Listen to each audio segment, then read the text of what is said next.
Hi hello friends, welcome back to my channel Abhinaya's creation. இன்றைக்கி நம்மளோட சேனலில் வரலட்சுமி நோம்புக்காக பருப்பு கொழுக்கட்டையும் தேங்காய் கொழுக்கட்டையும் எப்படி ரொம்ப சாஃப்டாக பண்ணுறது அப்படிங்கிறது தான் இன்றைக்கி ஃபுல் வீடியோவில் பார்க்க போகிறோம்.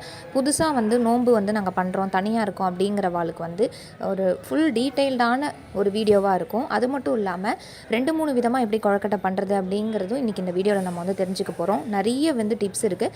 ஸோ வீடியோ ஸ்கிப் பண்ணாமல் ஃபுல்லாக பாருங்கள். எல்லாருக்கும் வணக்கம். இன்னைக்கு என்ன பார்க்க போறோம் அப்படின்னா, வரலட்சுமி நோம்புக்காக கொழுக்கட்டை எப்படி பண்றது அப்படின்னு தான் பார்க்க போறோம். தேங்காய் பூர்ணம் வச்சு ஒரு ஸ்வீட் கொழுக்கட்டையும், அதுக்கப்புறம் கார கொழுக்கட்டை ஒருத்தர் பண்ணி காமிங்க அப்படின்னு ஏற்கனவே ஒரு வீடியோவில் சொல்லியிருந்தீங்க. பருப்பு கொழுக்கட்டை தான் மிளகா போட்டு காரம் போட்டு பண்ண போறோம். ஸோ அந்த பருப்பு கொழுக்கட்டையும் தேங்காய் கொழுக்கட்டையும் எப்படி பண்றது அப்படின்னு தான் பார்க்க போறோம். அதுக்கு என்ன எடுத்து வச்சிருக்கேன், எப்படி பண்ண போறோம்னு பார்க்கலாம் வாங்க. அடுப்பில் ஒரு கடாய் வச்சுட்டேன். 1 கப்பு அளவுக்கு தேங்காய் எடுத்திருக்கேன். அதாவது மீடியம் சைஸில் ஒரு தேங்காய் 2 மூடி ஃபுல்லாக திருக்கி இந்த மாதிரி எடுத்து வச்சுருக்கேன். அதுக்கு ஒரு 150 கிராம் அளவுக்கு வெல்லம் எடுத்திருக்கேன். இப்போ இந்த வெல்லத்தை போட்டுக்கலாம். இந்த வெல்லத்தில் மண் இல்லாத வெல்லம் இது. இப்போ இந்த வெல்லம் கரையிற அளவுக்கு கொஞ்சமாக நம்ம தண்ணி சேர்த்துக்கலாம். ஒரு 1/4 கப்பு அளவுக்கு தண்ணி சேர்த்துக்கலாம். எப்பவுமே பார்த்தீங்கன்னா பூர்ணம் பண்ணும்போது கொஞ்சம் நல்ல கலர்ஃபுல்லான வெல்லமாக டார்க்காக எடுத்துட்டா தான் உங்களுக்கு நல்லா கலர் கிடைக்கும். நமக்கு ரொம்ப லைட்டான கலரில் உள்ள வெள்ளமாக இருந்ததுன்னா உங்களுக்கு பார்த்தீங்கன்னா பூரணத்தோட கலர் வெள்ளையாக இருக்கும். அதனால கொஞ்சம் டார்க்கான வெள்ளமாக பார்த்து எடுத்துக்கலாம். அதாவது பாகு வெல்லம் அப்படின்னு சொல்லுவோம் இல்லையா, அந்த மாதிரி இருக்கும்போது நல்லா கலராக கிடைக்கும். இப்போ இது நல்லா கரையிட்டோம். இது கொஞ்சம் கரைஞ்சி ஒரு தேன் பதத்துக்கு வரணும். அதாவது ஒரு பாகு பதத்துக்கு.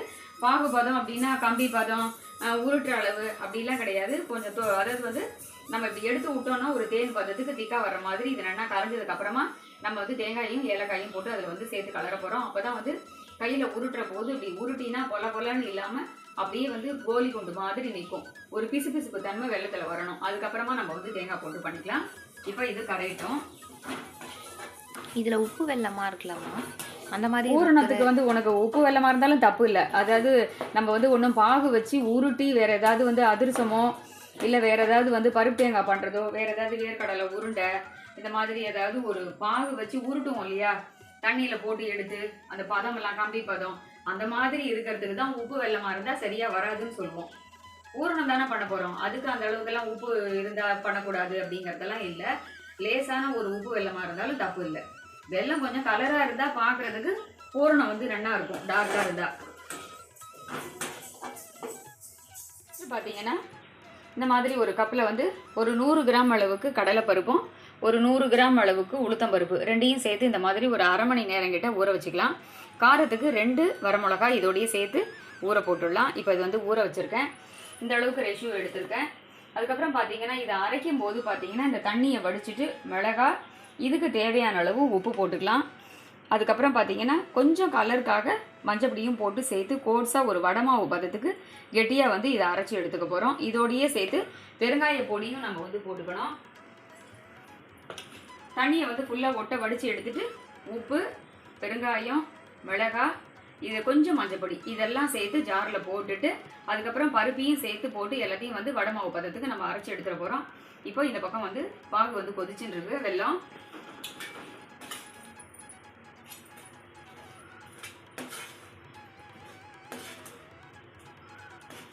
நல்ல சூப்பராக கலரான வெல்லமாக இருக்கிறதுனால உங்களுக்கு பார்க்குறதுக்கே தேன் கலரில் இருக்குது. இந்த அளவுக்கு இருக்குது. நம்ம வெல்லம் போட்டதுக்கப்புறம் ஒரு 5 நிமிஷம் கிட்ட மீடியம் ஃப்ளேமில் நம்ம இந்த மாதிரி கலந்து விடும்போது நமக்கு கரெக்டான நான் சொன்ன பதத்துக்கு வந்துடும். பார்க்கும்போதே தெரியும், ஃபுல்லாக வெல்லமும் கரைஞ்சி மேலே இந்த மாதிரி நுரைச்சி வந்துடும். இப்போ இதில் நம்ம அப்படியே வாசனைக்கு 1 டீஸ்பூன் அளவுக்கு ஏலக்காய் பொடி போட்டுக்கலாம். இப்போ அடுப்பை சிம் பண்ணிவிட்டு இதில் இந்த தேங்காயை சேர்த்துடலாம்.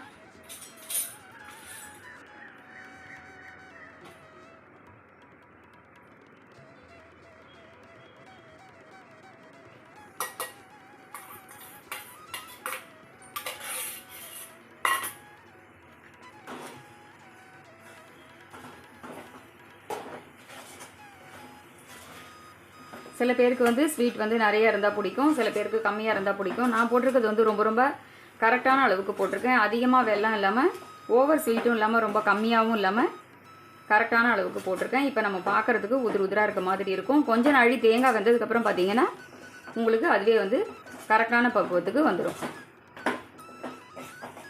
இதை வந்து மீடியம் ஃப்ளேமில் வச்சு கிட்டத்தட்ட ஒரு 5 இல்லை ஒரு 10 நிமிஷம் கிட்ட பொறுமையாக வந்து நம்ம கலரும் போது தேங்காய் வந்து நல்லா வெந்துடும். தேங்காய் வந்து துருகி எடுத்துக்கணும். ஆமாம், துருகி எடுத்துக்கணும். சில பேர் திருக முடியல அப்படின்னா மிக்சியில் போட்டு கூட ஓட்டி பவுடர் பண்ணி எடுத்துப்பா.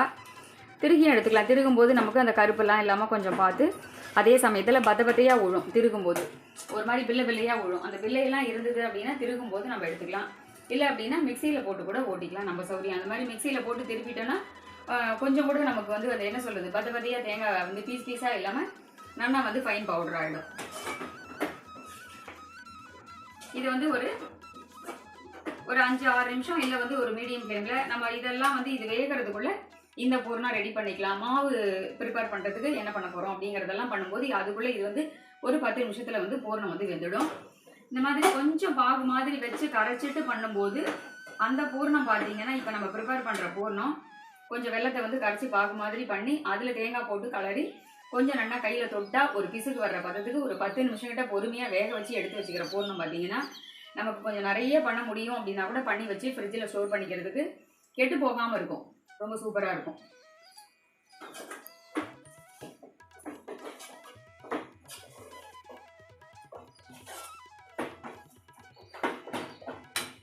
இப்போ இது சிம்மிலேயே வந்து வேகட்டும்.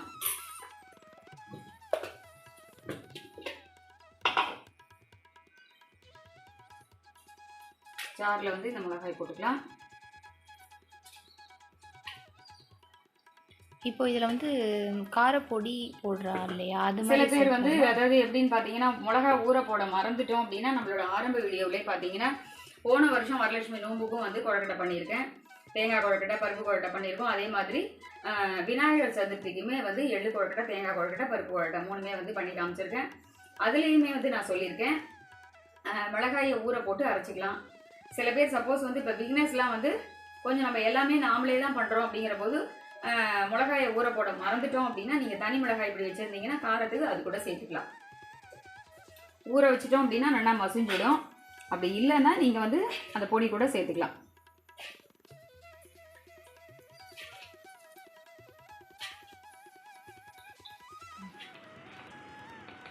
கலருக்காக கொஞ்சமாக வந்து ஒரு 1/4 டீஸ்பூன் அளவுக்கு மஞ்சள் பொடி சேர்த்துக்கலாம்.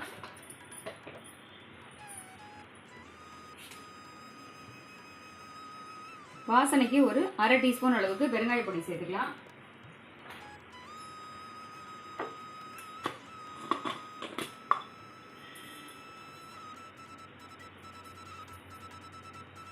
ஒரு 1/2 டீஸ்பூன் அளவுக்கு உப்பு சேர்த்துக்கலாம். இதை வந்து ரொம்ப ஜாஸ்தி தண்ணி விடாமல் கொஞ்சமாக தண்ணி விட்டு அரைச்சி எடுத்துக்க போகிறோம். வடை மாவு எந்த பதத்துக்கு இருக்குமோ அதே அளவுக்கு அரைச்சி எடுக்க போகிறோம்.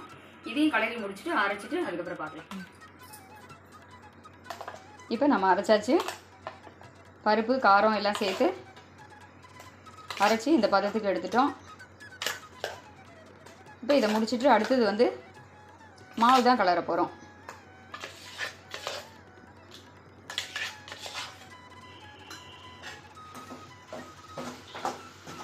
இந்த ஸ்டேஜில் வந்து பார்த்தீங்கன்னா உங்களுக்கு வாசனைக்கு பிடிக்கும் அப்படின்னா நீங்கள் வந்து நெய் சேர்த்துக்கலாம். நான் அபி வந்து நெய் வேண்டாங்கிறதுனால நான் வந்து நெய் இதில் விடலை.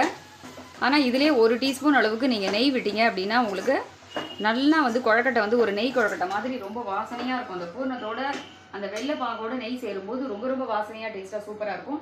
1 டீஸ்பூன் நெய் கூட விட்டுக்கலாம். இன்றைக்கி அபி வேண்டான்னு சொன்னதுனால நான் வந்து விடலை. இப்போ பூர்ணம் நமக்கு வந்து ஃபுல்லாக முடிஞ்சிடுது. இது ஆறிடுது அப்படின்னா நமக்கு நல்லா வந்து தொட்டு கையில் வந்து இப்படி எடுக்க வரும். இப்போ சூடாக இருக்கிறதுனால இப்படி தான் இருக்கும். இப்போ வந்து ஸ்டவ் ஆஃப் பண்ணிவிட்டேன். இது வந்து நல்லா வந்து நம்ம அப்படியே ஃபேனில் வந்து ஆற வச்சுடலாம். அதுக்கப்புறம் வந்து மாவு தான் கலர போகிறோம்.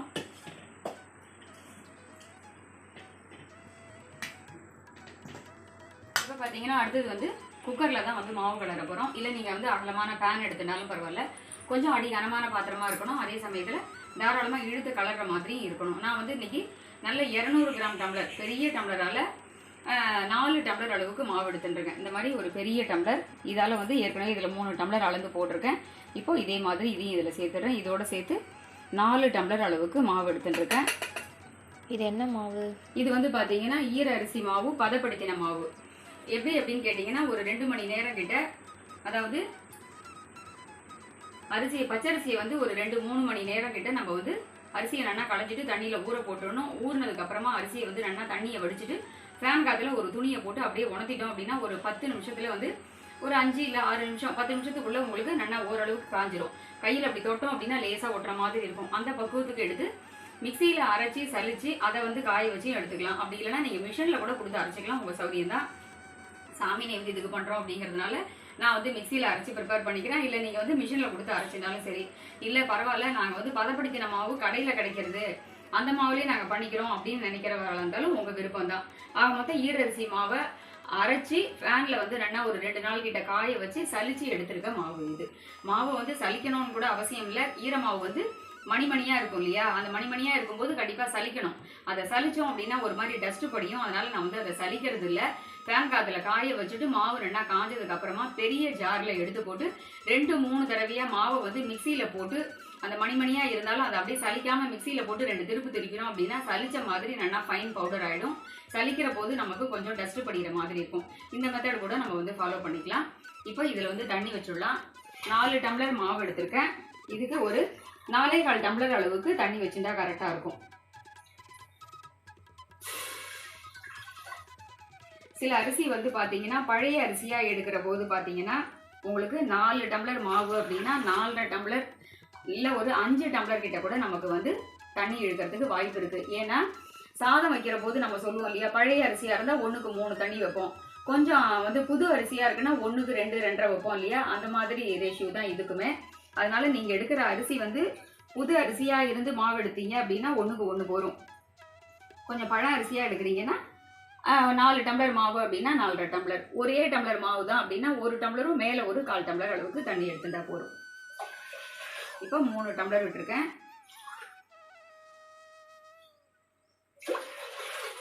நாலு எடுத்துட்டு இருக்கேன். இன்னும் ஒரு 1/4 டம்ளர் கிட்ட எடுத்துட்டு இருக்கேன். உங்களுக்கு ஒரு வேளை வந்து நான் ஏற்கனவே பழைய வீடியோவோட லிங்க்கும் வந்து உங்களுக்கு கொடுக்குறேன். உங்களுக்கு ஒரு வேளை டவுட்டாக இருக்குது அப்படின்னா தண்ணி ஜாஸ்தியாகிட்டா என்ன பண்ணுறது அப்படின்னு ஒரு சில பேருக்கு டவுட் வரும். பிகினர்ஸ்க்கு கண்டிப்பாக வந்து இந்த மாதிரி புதுசாக கற்றுக்கிறவாளுக்கு எல்லாருக்குமே அந்த டவுட் வரும். அந்த மாதிரி நினைக்கிறவா வந்து 4 டம்ளர் மாவுன்னா 4 டம்ளர் மட்டும் இங்கே தண்ணி வைங்க. அது புது அரிசியாக இருக்கலாம், நீங்கள் கடையில் வாங்கியிருக்கலாம் மாவு. அப்போ நம்ம கடையில் எந்த மாதிரியான மாவு ப்ரிப்பேர் பண்ணியிருக்கா நமக்கு தெரியாது இல்லையா, அந்த டவுட்டுக்காக சொல்கிறேன். 1 டம்ளர் அளவுக்கு 1 டம்ளர் அளவு தண்ணி அளந்து வச்சுருங்க. இந்த பக்கத்தில் எதுக்கும் இருக்கட்டும்னு ஒரு 2 டம்ளர் இல்லை ஒரு 1.5 டம்ளர் அளவுக்கு தண்ணியை தனியாக ஒரு பாத்திரத்தில் சிம்மில் வச்சு கொதிக்க வைங்க. இதில் இந்த மாவெல்லாம் வந்து எண்ணெய் சேர்த்து உப்பு சேர்த்து தண்ணி கொதிச்சதுக்கப்புறம் இதை கொட்டி கலருங்க.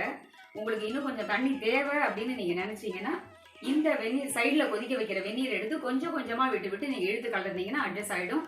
எப்போவுமே வந்து மாவு இப்போ 4 டம்ளர் மாவு இன்றைக்கி நமக்கு குழக்கட்டை பண்ணினா போகிறோம் அப்படின்னு நினச்சிங்கன்னா 4 டம்ளர் மட்டுமே கரெக்டாக வச்சுக்காதீங்க. 1 டம்ளராவது அட்ஜஸ்ட் பண்ணுறதுக்கு மாவு கையில் இருக்கணும். அதே மாதிரி வெந்நீரும் கொஞ்சம் வச்சுட்டோம் அப்படின்னா தேவைக்கு ஏற்ப விட்டுக்கலாம். இதெல்லாம் வந்து பிகினர்ஸ்க்கு ரொம்ப யூஸ்ஃபுல்லாக இருக்கும். இப்போ இந்த தண்ணியில் வந்து 1 டீஸ்பூன் அளவுக்கு உப்பு சேர்த்துக்கிறேன். மேல் மாவுக்கு உப்பு, ஆமாம், அதாவது மேலே குழக்கட்டை மாவுக்கு உள்ளுக்குள்ளே இருக்கிற பூரணத்துக்கு வந்து ஸ்வீட் குழக்கட்டைக்கு ஸ்வீட் இருக்கும், பருப்பு குழக்கட்டைக்கு அதுக்கு தகுந்த மாதிரி காரமும் உப்பும் இருக்கும். மேல் மாவில் உப்பு இருந்தால் தான் அந்த டேஸ்ட் வந்து சூப்பராக இருக்கும். இப்போ இதோட வந்து ஒரு 2 குழிக்கரண்டி அளவுக்கு இந்த கொதிக்கிற தண்ணியிலே வந்து நம்ம எண்ணெய் விட்டுக்கலாம். சின்ன சட்னி கரண்டியால் ஒரு 2 கரண்டி அளவுக்கு ஆயில் விட்டுக்கிறேன். இதோடு சேர்ந்து இந்த தண்ணி கொதிக்கட்டும். கொதிக்கும் போது நம்ம வந்து இந்த மாவை விட்டு கலரிக்கலாம். இப்போ ஈரரிசி மாவு வந்து எங்களால் ரெடி பண்ண முடியல. படுமாவா அப்படியே அரிசி ட்ரையாக வந்து நாங்கள் ஆற்றுலேயே பண்ணிக்கிறோம், அப்படி இல்லை மிஷினில் பண்ணுறோன்னா அதில் எப்படி குழக்கட்டை எப்படி இருக்கும், கலர் எப்படி இருக்கும்? அதாவது ஈரரிசி மாவில் பண்ணுற குழக்கட்டை வந்து பார்த்தீங்கன்னா விளைவிளையர்னு நல்லா இருக்கும். நீங்கள் கடையில் பதப்படுத்தின மாவு இல்லை குழக்கட்டை மாவுன்னு கிடைக்கிறது, அதெல்லாம் பண்ணும்போது ஈரரிசி மாவு பண்ணும்போது குழக்கட்டை விளைவிளையர்னு இருக்கும். இந்த வரட்டு அரிசியாக அப்படியே வந்து அரிசியை சும்மா ஜஸ்ட்டு தண்ணியிலே போடாத அப்படியே புடச்சிட்டு அப்படியே எடுத்துகிட்டு போய் மிஷினில் கொடுத்து அரைக்கிற குழக்கட்டையோட கலர் வந்து கொஞ்சம் கம்மியாக இருக்கும். ரொம்பலாம் வந்து கருப்பாக இருக்காது. அரிசி க்ளீனாக நல்லா புதுசாக இருக்குது விளைவிளையர்னு இருக்க அரிசி அப்படின்னா அதுக்கு தகுந்த கலர் இருக்கும். ஆனாலும் வந்து கொஞ்சம் இதுக்கும் அதுக்கும் வித்தியாசம் இருக்கும். ஈரரிசி மாவு குழக்கட்டை வந்து விளைவிளையர்னு இருக்கும். இது வந்து கொஞ்சம் வந்து கலர் வித்தியாசம் லைட்டாக தான் இருக்கும். ஆனால் அதுலேயுமே நல்லா வரும். அந்த மாதிரி பண்ணுறவாளும் இருக்கா. வரட்டு அரிசி மாவு அப்படியே கொடுத்து அரைச்சி பண்ணுறவாளும் இருக்கா.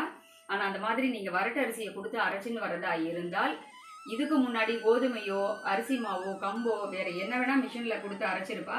அதுக்காக சாம்பிளுக்கு நீங்கள் 1 கிலோ அரிசியை கொடுத்து ஃபஸ்ட்டு அரைச்சி எடுத்துட்டீங்க அப்படின்னா அந்த மிஷினும் வந்து பார்த்தீங்கன்னா அந்த மிஷினில் இதுக்கு முன்னாடி என்ன அரைச்சிருந்தாலுமே வந்து அதுவுமே இந்த அரிசியில் ஒட்டிட்டு மாவோட சேர்ந்து வந்துடும். அந்த மாவு பிடிக்கிற பை இருக்குது பார்த்தீங்களா, அதில் தான் மெயினாக வந்து நிறைய ஒட்டின்னு இருக்கும். அதோட சேர்ந்து இதெல்லாம் நம்ம தட்டி நல்லா அரைச்சி எடுத்துட்டோம் அப்படின்னா அதுக்கப்புறம் வந்து ஒரு ரவா தோசைக்கோ ஒரு கரைச்ச மாவு தோசைக்கோ எதுக்கோ ஒன்று யூஸ் பண்ணிக்கலாம். அந்த மாதிரி அந்த மாவு வந்து நம்ம யூஸ் பண்ணிக்கலாம். அதுக்கப்புறம் நல்ல அரிசியை கொடுத்து நம்ம அரைச்சின்னு வந்துட்டோம் அப்படின்னா மாவு வந்து வெள்ளை கலர் மாறாமல் இருக்கும். ஏன்னா வந்து ஒரு தடவை தெரியாமல் அரைச்சிட்டு தான் கேழ்வரகோ கம்போ அரைச்சதுல தெரியாமல் அரைக்கிற போது இந்த மாதிரி கலர் சேஞ்ச் ஆகிடுது. அப்புறம் திரும்பவும் கொடுத்து அரைச்சின்னு வர மாதிரி ஆகிடுது. அதனால எப்போவுமே வந்து நீங்கள் நார்மலாக ஒரு பச்சரிசி மாவு அரிசி மாவு அரைச்சி வச்சுக்கிறீங்கன்னா கூட சாம்பிளுக்கு 1 கிலோ கொடுத்துட்டு அதுக்கப்புறமா நல்ல அரிசியை கொடுத்து அரைக்கிற போது மாவு வந்து கலர் மாறாமல் இருக்கும். வரட்ட அரிசியிலையும் பண்ணலாம். இப்போ இது வந்து தண்ணி கொதிக்கட்டும் பண்ணலாம். இப்போ இது இல்லாமல் வேறு ஏதாவது மாவு மேல் மாவு கலர்றதுக்குன்னு வேறு ஏதாவது ப்ராசஸ் இருக்கா? அது என்ன மாதிரி இருக்கும்? வேறு ஏதாவது இப்போ வந்து கடையில் வந்து சில பேர் வந்து கடையில் வந்து மாவு வாங்க வேண்டாம், இல்லை வாங்குறதுக்கு டைம் இல்லை, அப்படி இல்லைன்னா இந்த மாதிரி ஈரரிசி மாவு அரிசியெல்லாம் ஊற போட்டு அரைச்சி ஃபேனில் காய வச்சு மாவு அதுக்கப்புறம் காய வச்சு சலிச்சு இது கொஞ்சம் ப்ராசஸ் பெருசாக தெரியுது. இன்னும் கொஞ்சம் ஈஸியாக பண்ணணும் அப்படிங்கிற போது என்ன மெத்தட் பார்த்தீங்கன்னா, இப்போ ஒரு டம்ளர் அரிசி எடுக்கிறோன்னா பச்சரிசியை வந்து நல்லா வந்து 2-3 மணி நேரம் கிட்ட அரிசியை வந்து நல்லா ஊற போட்டுடணும். ஊறின அரிசியை பார்த்தீங்கன்னா அதுக்கப்புறமா வந்து மிக்சியில் வந்து நைஸாக ஒரு தோசை மாவு பதத்துக்கு அதை வந்து அரைச்சிக்கணும். இப்போ ஒரு டம்ளர் அரிசி ஊற வைக்கிறோம் அப்படின்னா அதில் வந்து கொஞ்சம் கொஞ்சமாக தண்ணி விட்டு ரொம்ப ஓவராக தண்ணி இல்லாமல் நம்ம வந்து அதை கரெக்டான பக்குவத்துக்கு அரைச்சி எடுத்துக்கணும். நைஸாக அரைக்கணும். அதுக்கு தகுந்த மாதிரி அரிசி வந்து நல்லா குறைஞ்சது ஒரு 2-3 மணி நேரம் கிட்ட பச்சரிசி நல்லா ஊறி இருக்கணும். சரியாக ஊறலை அப்படின்னா நமக்கு வெண்ணெய் மாதிரி மசியாது. ஒரு இழை போலத்துக்கு அரைப்போம் தெரியுமா, அந்த மாதிரி வந்து நல்லா, அதாவது இழை போலத்துக்கு அரைக்கிற போது அதில் கொஞ்சம் கூட அந்த குறவரப்பு தன்மை இருக்காது. வெண்ணெய் மாதிரி ரொம்ப நைஸாக இருக்கும். அந்த பக்குவத்துக்கு அரைச்சி அதை வந்து இந்த மாதிரி கடாயில் எண்ணெய் விட்டு அந்த மாவை கலரும் போது அது வந்து இன்னும் ஈஸி மெத்தடாக இருக்கும். நிறைய பேர் வந்து அந்த மெத்தடுமே வந்து ஃபாலோ பண்ணலாம். நிறைய பேர் பண்ணியிருக்கா. பட் நான் வந்து அது பண்ணலை. ஒரே ஒரு தடவை மட்டும் நான் அது வந்து ட்ரை பண்ணியிருக்கேன். ஒரு தடவை ட்ரை பண்ண போது எப்படி இருந்தது அப்படின்னு கேட்டால் கொழக்கட்டை வந்து ரப்பர் மாதிரி நல்லா வந்தது, வெள்ளையாகவும் இருந்தது. பட் ஆனால் என்னன்னு பார்க்கும்போது சூடாக சாப்பிடும்போது அது வந்து சாஃப்டாக இருக்குது. அது ஆறிடுது அப்படின்னா அந்த பூரணமும் அந்த மேல் மாவும் கொஞ்சம் ஒன்னோட ஒன்று ஒண்டாத மாதிரியும், அது மட்டும் இல்லாமல் கொஞ்சம் அந்த மேல் மாவு வந்து ஹார்ட் ஆகிடுது, தடிச்ச மாதிரி போது தடிச்ச மாதிரி கல் மாதிரி ஆகிடுது. அதனால நான் வந்து அந்த மெத்தட் வந்து அதுக்கப்புறம் பண்ணுறதே இல்லை. ஒரே ஒரு தடவை தான் நான் வந்து ட்ரை பண்ணியிருக்கேன். அவசரத்துக்காக ஒரு தடவை பண்ணினேன். பட் அதுவும் வந்து அவசரத்துக்கு பண்ணிக்கலாம். ஆனால் எனக்கு வந்து அது அவ்வளோ ஓகேவா இல்லை. அது வந்து ரொம்ப ஆறிடுது அப்படின்னா அந்த சாஃப்ட் இருக்காது, கல் மாதிரி இருக்கும் அந்த மேல் மாவு. அதனால எப்பவுமே வந்து கொஞ்சம் நமக்கு டைம் எடுத்தாலும் பரவாயில்ல, பல்லுக்கு எதமா இருக்காது.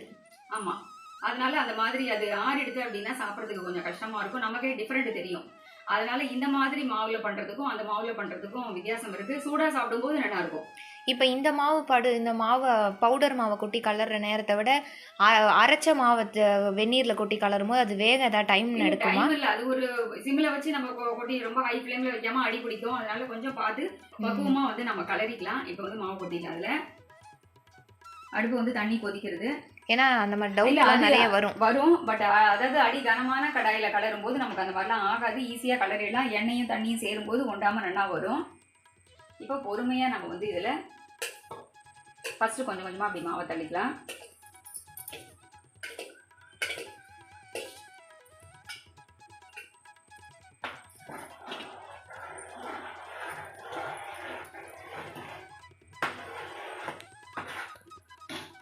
ஸ்டவ்வை வந்து ஆஃப் பண்ணிடலாம். கீழே ஆஃப் பண்ணிட்டே பண்ணிடலாம். ஆஃப் பண்ணிட்டு பண்ணிக்கலாம். நமக்கு வந்து கீழே இறக்கி வச்சு கூட கலரிக்கலாம்.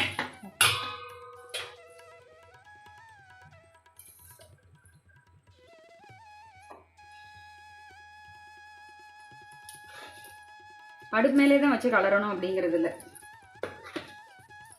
இப்போ மாவு இதுலேயே நல்லா நமக்கு இந்த அதாவது நல்லா தண்ணி கொதிச்சுடுது அப்படின்னா இதுலேயே வந்து நல்லா புழுங்கி வெந்துடும். இப்போ நம்ம பாட்டி பண்ணுற மெத்தட், பாட்டினா 2 பாட்டி பட்டாப்பட்டி தான். உங்கள் அம்மா எப்படி பண்ணுவா? எங்கள் அம்மாவும் இதே மாதிரி தான் பண்ணுவா. இப்போ நீ பண்ணுற மாதிரி இப்போல்லாம் வந்து நம்ம மிஷினில் கொடுத்து அரைக்கிறோம், மிக்ஸி அரைக்கிறோம். அந்த காலத்தில் மிக்ஸி இல்லையே, அதனால உரல்ல வந்து அரிசி இதே மாதிரி ஊற போட்டு பாட்டி என்ன பண்ணுவா, நம்ம பாட்டியா இருந்தாலும் அப்பாவோட அம்மாவா இருந்தாலும் சரி, அம்மாவோட அம்மாவா இருந்தாலும் 2 பாட்டியுமே பேரு பட்டாப்பாட்டி தான். அந்த பாட்டியும் பட்டான்னு தான் சொல்லுவா, இந்த பாட்டியும் பட்டாப்பாட்டி தான் சொல்லுவா. 2 பாட்டியுமே பண்ற மெத்தட் பாத்தீங்கன்னா, அப்பெல்லாம் வந்து மிக்ஸி கிடையாது. அப்பாவோட அம்மாவாவது மிக்ஸி கிரைண்டரை பார்த்தா, ஆனால் அம்மாவோட அம்மா, எங்கள் அம்மா வந்து மிக்ஸி கிரைண்டர், கேஸு, குக்கர், என்ன சொல்கிறது, எந்த ஒரு என்ன சொல்கிறது, இன்றைக்கி வந்திருக்கிற லைஃப்பில் வந்திருக்க நவீன உலகத்தில் எந்த ஒன்றையுமே எங்கள் அம்மா பார்க்கல. அப்போல்லாம் ஆரம்ப ஸ்டேஜ் கண்டுபிடிச்சது எனக்கு தெரிஞ்சு நான் குழந்தையா இருக்கும்போது மிக்சியெல்லாம் அப்போ தான் ஆரம்பம். வாங்குறதுக்கு வசதியும் இல்லை, அதெல்லாம் பார்த்ததில்ல. 20 பேருக்காக இருந்தாலும் எங்கள் அம்மா முழுக்க முழுக்க சட்னியாக இருக்கட்டும், அடையாக இருக்கட்டும், இட்லி மாவாக இருக்கட்டும், வடாத்துக்கு அரைக்கிற மாவு கூட கல்லுவரல்லையே அரைச்சி தான் ப்ரிப்பேர் பண்ணுவாள். அந்த காலத்தில் அது ஒரு பெரிய எக்ஸசைஸ்னு சொல்லணும். இன்றைக்கி நிஜமாக ஒரு சட்னி கூட அரைக்க முடியல. எந்த ஒரு சௌரியத்தையுமே அம்மா வந்து பார்க்கல. பட் இருந்தாலும் அவ்வளோ சூப்பராக அவ்வளோ டேஸ்ட்டாக நல்லாயிருக்கும். அரிசி இதே மாதிரி ஊற போட்டு உரலில் வந்து உலக்கையால் மர உலக்கையால் இடித்து சலித்து அந்த மாவை ப்ரிப்பேர் பண்ணி தான் கொழுக்கட்டை பண்ணுவாள். பாருங்கள், இப்போ இது வந்து கரெக்டாக இருக்குது. ஃபுல்லாக வந்து நமக்கு இந்த 4 டம்ளர் அளவுக்கு மாவு போட்டதுக்கு ஒரு 4.25 டம்ளர் அளவுக்கு நான் தண்ணி விட்டுட்டேன் இல்லையா? இது வந்து ரொம்ப கரெக்டாக இருக்குது. இப்போ இதை 10 நிமிஷம் அப்படியே வந்து நார்மலாக மூடி வச்சுடலாம். ஃபேனில் ஆற வைக்க வேண்டாம்.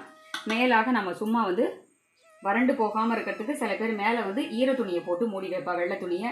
அப்படியே மூடலாம், இல்லை ஒரு தட்டு போட்டு மூடி வைக்கலாம். இது வந்து எந்த எண்ணெய் யூஸ் பண்ணணும்? நான் வந்து சில பேர் வந்து மாவு கலரும் போது நல்லெண்ணெய் விட்டால் பிடிக்கும் அப்படிங்கிறவா ஒரு சில பேர் நல்லெண்ணெய் விட்டுப்பா. அது அவளோட விருப்பம். நம்ம பாட்டில் வந்து நீயும் அப்பாவும் நம்ம யாரும் வந்து நல்லெண்ணெயை வந்து விடுறதில்ல. அந்த டேஸ்ட் வந்து பாட்டி பண்ணும்போதுலேருந்தே நல்லெண்ணெய் விடுறதில்ல. எங்கள் அம்மாலாம் பண்ணும்போது மல்லாட்டெண்ணெய் விடுவா. அப்போல்லாம் ஒரு ரீஃபைண்ட் ஆயில்ங்கிறது கிடையாது, மல்லாட்டெண்ணெய் விடுவா. நான் வந்து நார்மல் ரீஃபைண்ட் ஆயில் தான் விட்டுருக்கேன். இப்போ இது அப்படியே வந்து ஒரு 10 நிமிஷம் கிட்ட கொஞ்சம் புழுங்கணும் அப்படின்னு சொல்லுவா இல்லையா? அந்த மாதிரி வர வரைக்கும் ஒரு 10 நிமிஷம் கிட்ட நம்ம வந்து இது அப்படியே வந்து ஒரு தட்டு போட்டு மூடி வச்சிட போகிறோம். இப்படியே மூடி வச்சிட்டோம் அப்படின்னா நல்லா புழுங்கி வேர்த்து வெந்துடும். அதுக்கப்புறமா வந்து நம்ம லேசாக தண்ணி தெளித்து லைட்டாக எண்ணெயும் தொட்டு இழுத்து பிசைகிற போது ரப்பர் மாதிரி வந்துடும், ஒரு மணி கூட இல்லாமல் வந்துடும். அதுக்கப்புறம் தான் நம்ம எப்படி பண்ணுறதுன்னு பார்க்க போகிறோம். இப்போ இது கொஞ்சம் நாளி ஆறட்டும் பார்க்கலாம். ஏற்கனவே சொன்ன மாதிரி அந்த அரைச்சி கலர்ற மாவும் நல்லாயிருக்கும். பட் ஆறிட்டா வந்து மேல் மாவு ஹார்டாக இருக்குங்கிறதுனால நான் வந்து பண்ணலை. உங்களுக்கு ஓகே அப்படின்னா நீங்கள் அது கூட ட்ரை பண்ணலாம். இப்போ இந்த மாதிரி மாவு ப்ரிப்பேர் பண்ணி பண்ணுற கொழுக்கட்டை பார்த்தீங்கன்னா எவ்வளோ ஆறினாலுமே ஒரே மாதிரி சாஃப்டாக இருக்கும். சூடாக இருந்தால் மட்டும்தான் கொழுக்கட்டை சாஃப்டாக இருக்கும், ஆறிட்டா வந்து ஹார்டாகிடும் அப்படிங்கிறதெல்லாம் கிடையாது. இந்த மாதிரி ஈரரிசி மாவு பதப்படுத்தின மாவில் பண்ணுற போது வரட்டரிசியில் மாவில் பண்ணுற போதுமே பார்த்தீங்கன்னா ஹார்டாகாமல் ஒரே சாஃப்டாகவே இருக்கும். மாவு வந்து நம்ம இந்த மாதிரி எடுத்து ஒரு பேசனில் போட்டு இழுத்து கொஞ்சம் தண்ணி தொட்டு நம்ம வந்து தண்ணியும் எண்ணெயும் சேர்ந்து தொட்டு தொட்டு பிசைகிற போது உங்களுக்கு கரெக்டான பக்குவத்துக்கு வந்துடும். ஒரு மணி கூட இருக்காது.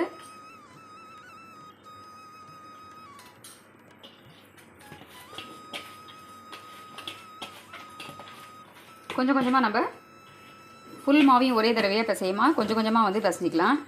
அப்போ தான் நமக்கு வந்து பிசைஞ்சு இழுத்து பண்ணுறதுக்கு ரொம்ப சௌரியமாக இருக்கும். இப்போ பாருங்கள், உங்களுக்கு சின்னதான ஒரு மணி கூட இல்லாமல் இந்த மாதிரி இருக்குது. நமக்கு எந்த சைஸ் வேணுமோ அந்த அளவுக்கு நம்ம வந்து எடுத்துக்கலாம். இப்போ ஒரு சின்ன லெமன் சைஸ் எடுத்துகிட்டு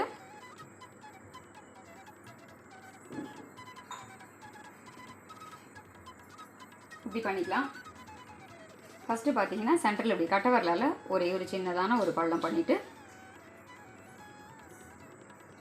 இப்படி பண்ணும்போது பார்த்தீங்கன்னா சில சமயம் வந்து மாவு ரொம்ப டைட்டாக இருக்குது அப்படின்னா விரிசல் விட ஆரம்பிக்கும்.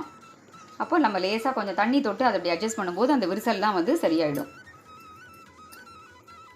பொறுமையாக நம்ம கட்டை வரலால் ஒரு தடவை இப்படி அழுத்திட்டு இப்படி பண்ணுற போது நமக்கு ஒரு அகல் விளக்கு மாதிரி இப்படி உரல் மாதிரி கப்பு மாதிரி வரும்.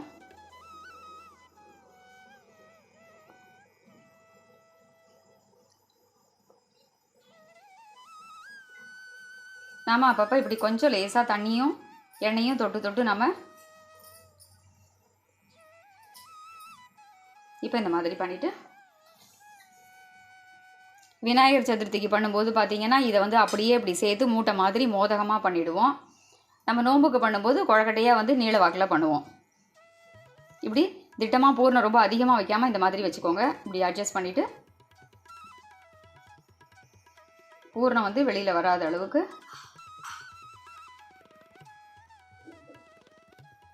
இந்த ஓரத்தை வந்து இப்படி லேசாக இப்படி மடித்து விட்டு அதுக்கப்புறம் இப்படி பண்ணிடுற போது வெளியில் வராமல் இருக்கும். இந்த மாதிரி நீங்கள் வந்து இட்லி தட்டில் வைக்கலாம், ப்ரீத்தில் வைக்கலாம், இட்லி குண்டானில் வைக்கலாம், எப்படி வேணாலும் உங்கள் சௌரியம் தான் வச்சுக்கலாம். நான் வந்து மோஸ்ட்லி கடாயில் வந்து வச்சுருவேன்.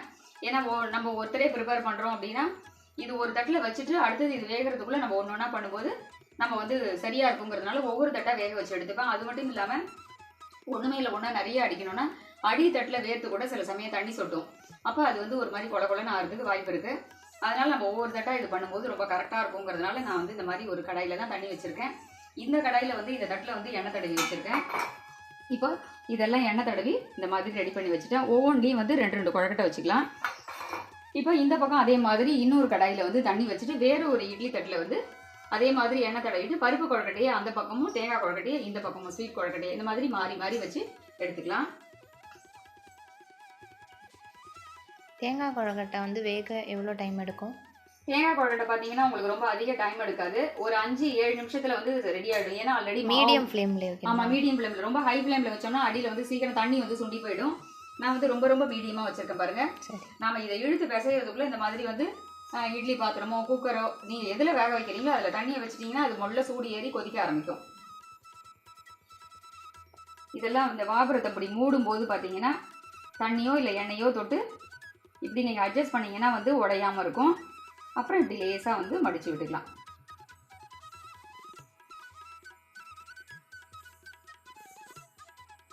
அதே மாதிரி நான் ஏற்கனவே ஆரம்ப வீடியோலையும் சொல்லியிருக்கேன், நகம் இருந்ததுன்னா கண்டிப்பாக வந்து கொழக்கட்டை பண்ண வராது, விரிசல் விட்டுடும்.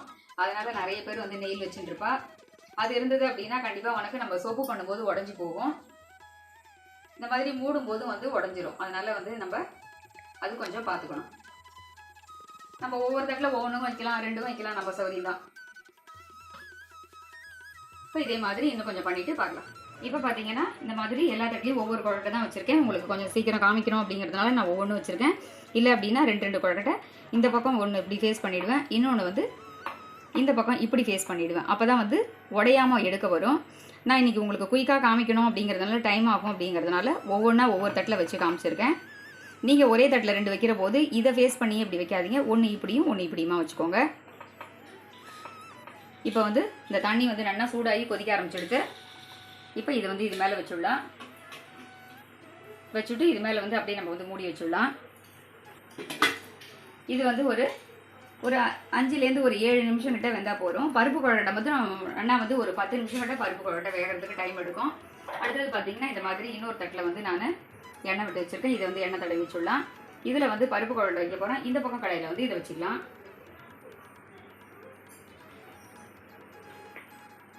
பருப்பு குழக்கட்டைக்கு ரொம்ப ஃபைனாக மூடணும் அப்படின்றது அவசியம் இல்லை.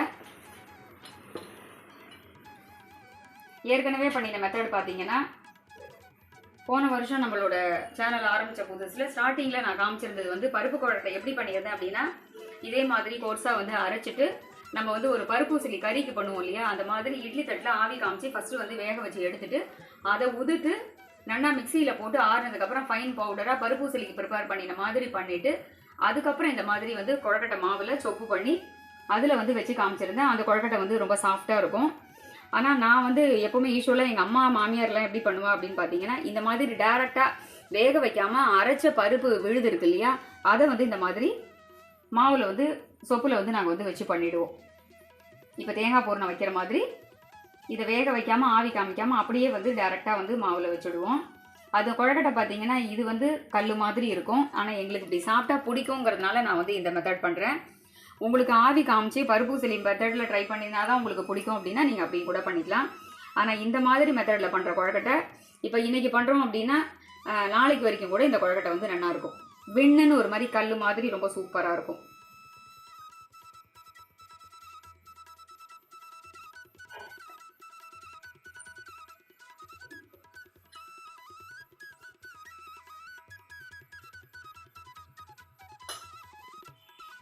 இது வந்து பார்த்தீங்கன்னா ஃபுல்லாக க்ளோஸ் பண்ணணும் அப்படின்றதில்ல, இப்படி லேசாக தெரிகிற மாதிரி இருந்தால் தான் சீக்கிரமாக உள்ளுக்குள்ளே வந்து வேகும்.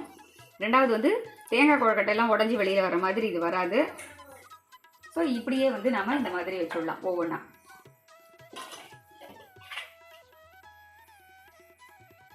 இந்த தட்டில் வந்து எண்ணெய் தடவி நம்ம வச்சுட்டோம். இப்போ எக்ஸ்ட்ராவாக ஒரு 2 இருக்குது. இதையும் வந்து நம்ம சேர்த்து இந்த மாதிரி வச்சுடலாம்.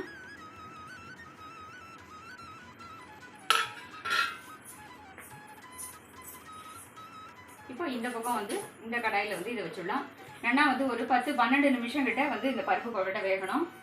தேங்காய் கொழக்கட்டை உங்களுக்கு சீக்கிரம் வந்துடும். இதுவும் வந்து மீடியம் ஃப்ளேமில் இருக்கட்டும்.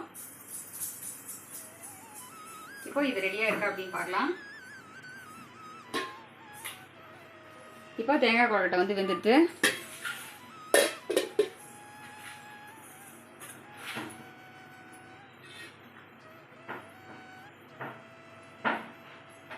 அடுப்பை வந்து சிம் பண்ணிவிட்டு எடுத்துக்கோங்க. இது வந்து ரொம்ப சுட சுட இருக்கும்போது உடனே எடுக்க வேண்டாம். ஒரு 2 நிமிஷம் கிட்ட இந்த ஆவியெல்லாம் போகட்டும். அதுக்கப்புறமா வந்து நம்ம ரொம்ப சுட சுட எடுத்தீங்க அப்படின்னா உடனே வந்து உடஞ்சி போகிற மாதிரி ஆகிடும்.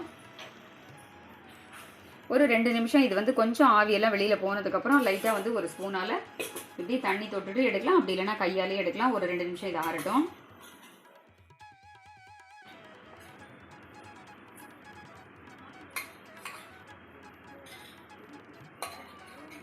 இப்போ நம்ம இதை எடுத்துட்டு அடுத்த தடவைக்கு எண்ணெய் தடவணும். எண்ணெய் இதில் எண்ணெய் ஓரளவுக்கு இருக்குதே போகிறோம். இல்லைன்னா தடவைக்கு எண்ணெய் இல்லை ரொம்ப ட்ரையாக இருக்குது அப்படின்னா மட்டும் தடவிண்டா போகிறோம். சூப்பர். இப்போ பார்த்தீங்கன்னா சூப்பராக வந்து ஃபஸ்ட்டு ஒரு தட்டு வச்சு எடுத்தாச்சு. 1 2 3 ஒரு 6 கொழுக்கட்டை கிட்ட வச்சுருக்கேன். நெக்ஸ்ட்டு வந்து அடுத்தது வந்து கொஞ்சம் கொஞ்சமாக வச்சுக்கலாம். இப்போ இது வந்து வேகட்டும். அடுத்தது இதே மாதிரி பருப்பு கொழுக்கட்டையும் வேக வச்சு எடுத்துகிட்டு நம்ம பார்ப்போம். ஒன்று கூட உடையாமல் ரொம்ப சூப்பராக வந்துருக்கு பார்த்தீங்களா? ஆனால் ஒயிட்டாக இருக்குது. ஆமாம், ஈர அரிசி மாவு பதப்படுத்தின மாவில் பண்ணுற போது நமக்கு நல்லா கலர் கிடைக்கும். அதே மாதிரி எடுத்த உடனே கொஞ்சம் ஒரு 2 நிமிஷம் அந்த மேலே இருக்கிற ஆவியெல்லாம் போனதுக்கப்புறம் எடுக்கிற போது உடையாமல் வரும்.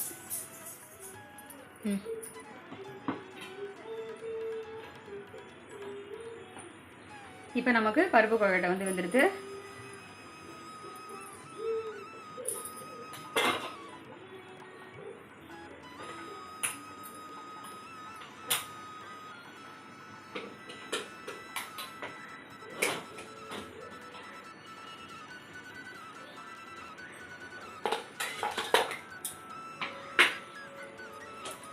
இதையும் அதே மாதிரி ஒரு நிமிஷம் வந்து இந்த ஆவியெல்லாம் போகட்டும். அதுக்கப்புறமா வந்து நம்ம எடுத்துக்கலாம்.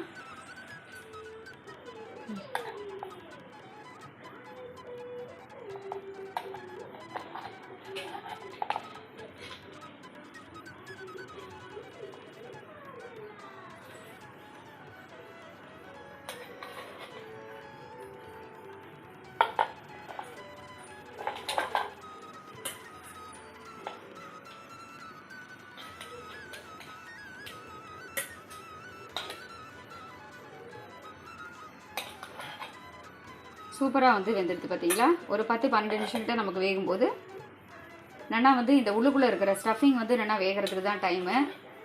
இப்போ இந்த மாதிரி இது ஓப்பனாக இருந்தாலும் பருப்பு வெளியில் வராது. இதே தேங்காய் போடுற அந்த மாதிரி வெளியில் தெரிஞ்சதுன்னா நமக்கு வந்து கசிஞ்சுண்டு பாகு வெளியில் வரும். அதுக்காக தான் அதை வந்து நல்லா மூடிடணும். அது இப்படி இருந்தால் கொஞ்சம் பருப்பு உள்ள நல்லா சீக்கிரம் காற்று போய் வேகும். இந்த ஆவி வந்து உள்ளே நல்லா படும். அதனால நமக்கு ரெண்டாவது பருப்பு கொழுக்கட்டை எது தேங்காய் கொழுக்கட்டை எதுன்னு ஐடென்டிஃபை பண்ணுறதுக்கு பார்க்கும்போதே தெரியும். இருந்தாலும் பருப்பு கொழுக்கட்டை எப்பவுமே ரொம்ப க்ளோஸாக மூடணும் அப்படிங்கிறது இல்லை. இந்த மாதிரி இருக்கும்போது நமக்கு பார்க்குறதுக்கும் தெரியும், வேகிறதுக்கும் வந்து ஃப்ரீயாக வேகும். இது வந்து வெண்ணுன்னு கல் மாதிரி ரொம்ப சூப்பராக நல்லாயிருக்கும் இது. இப்போ நம்ம 2 தடவை வந்து தேங்காய் கொழுக்கட்டை பண்ணி எடுத்துட்டோம். ஒரு தடவை வந்து பருப்பு கொழுக்கட்டையும் பண்ணி எடுத்தாச்சு. அடுத்தது வந்து 2வது தடவை இந்த மாதிரி வந்து ஒன்றில் தேங்காய் கொழுக்கட்டையும் ஒன்றில் பருப்பு கொழுக்கட்டையும் வச்சுருக்கேன். இதே மெத்தடில் வந்து நீங்களும் ட்ரை பண்ணி பாருங்கள். ரொம்பவே சூப்பராக இருக்கும். நோம்புக்கு வந்து இந்த மாதிரி பண்ணி பாருங்கள். இதே மாதிரி மறுபடியும் வேறொரு வீடியோவில் சந்திக்கிறேன்.